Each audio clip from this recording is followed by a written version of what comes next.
বন্ধুরা, তো দেখো আজকে আমি ব্রেকফাস্টে কি বানাচ্ছি। আজকে ব্রেকফাস্টে আমি বানাবো স্যুপ। তো স্যুপ বানানোর জন্য দেখো এখানে ভেজিটেবলসগুলো আমি কেটে নিয়েছি, আর অনেক রকমের ভেজিটেবলস এখানে আমি দিয়েছি।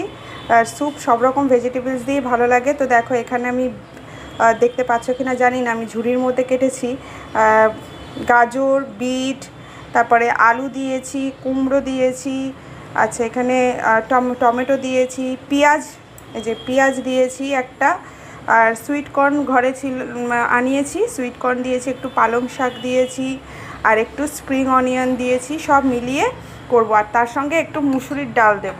তো দেখো ফার্স্টে আমি মুসুরির ডালটা প্রেসার কুকারের মধ্যে দিয়ে দিচ্ছি।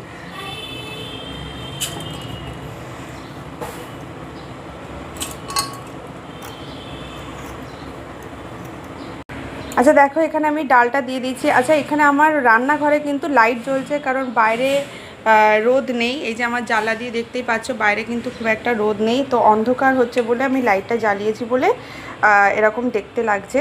তো এখানে দেখো পালং শাক এগুলো সব দিয়ে দেবো, সবজিগুলো একসঙ্গে সব দিয়ে দেবো আমি, যা যা আছে দেখো সব দিয়ে দিই। দেখো সব সবজিগুলো আমি এর মধ্যে দিয়ে দিয়েছি, আর এবারে আমি এর মধ্যে জল দিয়ে দেবো। তো পরিমাণ মতন একটু জল দিয়ে দেবো, কারণ ভেজিটেবলস থেকেও জল বেরোবে। আর এর মধ্যে কিচ্ছু দেবো না, শুধু দেবো একটু সামান্য নুন। আর যদি নুন পরে লাগে তো যখন স্যুপটা ব্লেন্ড করে তারপর যখন স্যুপটা তৈরি করব তখন নুন আবার দিয়ে নেব।